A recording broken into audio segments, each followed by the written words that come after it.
వచ్చే ఎన్నికల్లో ఎలాగైనా గెలవాలని టీడీపీ చూస్తుంటే అంతలోనే టీడీపీకి గట్టి షాక్ తగిలింది. ఏంటి ఆ షాక్ అంటే స్థానిక సంస్థల ఎన్నికల్లో కుప్పంలో సైతం ఓటమి పాలైంది టీడీపీ. ఎక్కడ గెలిచింది అంటే అనంతపురం జిల్లా తాడిపత్రిలో టీడీపీ జెండా ఎగరేసింది. కుప్పంలో మాత్రం చంద్రబాబు ఇంటింటి ప్రచారం చేసినా గెలుపు సాధ్యం కాలేదు. ఇదిలా ఉంటే అతి దగ్గరలో అసెంబ్లీ ఎన్నికలు ఏపీలో ఉన్నాయి. టీడీపీ ఎన్నికలకు సిద్ధం ఉంటున్నా సరే వచ్చే ఎన్నికల్లో టీడీపీ తరపున పోటీ చేయడానికి నాయకులు సిద్ధంగా లేరు. దీనికి ఉదాహరణగా విజయవాడ, గుంటూరు ఎంపీలు టీడీపీకి దూరంగా ఉన్నారు. ఒకరైతే వైసీపీలో జాయిన్ అయిపోయారు. ఇదిలా ఉంటే అనంతపూర్ జిల్లా రాజకీయాలను శాసించగలరు అని పేరు ఉన్న జేసీ ఫ్యామిలీ టీడీపీకి గుడ్ బై చెప్పి వైసీపీలో జాయిన్ అయ్యే అవకాశం ఉందని చర్చలు జరుగుతున్నాయి.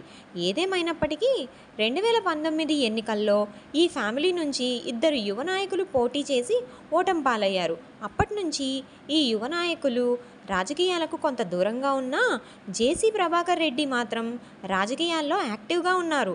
రాష్ట్ర వ్యాప్తంగా స్థానిక సంస్థలు ఎన్నికల్లో వైసీపీ ప్రభంజనం సృష్టిస్తే తాడిపత్రిలో మాత్రం జేసీ ప్రభాకర్ రెడ్డి గెలిచాడు.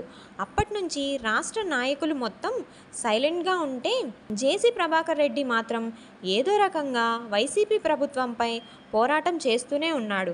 అయినా సరే గుర్తింపు రాలేదని ఆందోళనలో ఉన్నాడు. దీనికి తోడు తమ వారసులు కానీ సన్నిహితులకు కానీ తాడిపత్రి, కళ్యాణదుర్గం, రాయదుర్గం నియోజకవర్గంలో మరియు అనంతపురం పార్లమెంట్ నియోజకవర్గంలో పోటీకి సిద్ధంగా ఉన్న టికెట్ ఇవ్వడానికి చంద్రబాబు నిరాకరించాడు.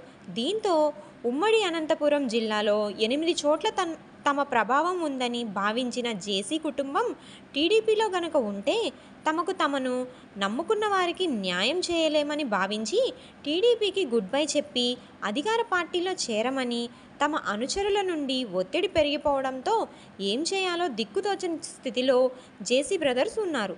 కానీ అందరూ అన్నట్లుగానే జేసీ బ్రదర్స్ కనుక టీడీపీని వీడి వైసీపీలో చేరితే టీడీపీకి పెద్ద షాక్ అని చెప్పాలి. ఏదేమైనప్పటికీ జేసీ ఫ్యామిలీ రాజకీయాలపై మీ కామెంట్ తెలియజేయండి.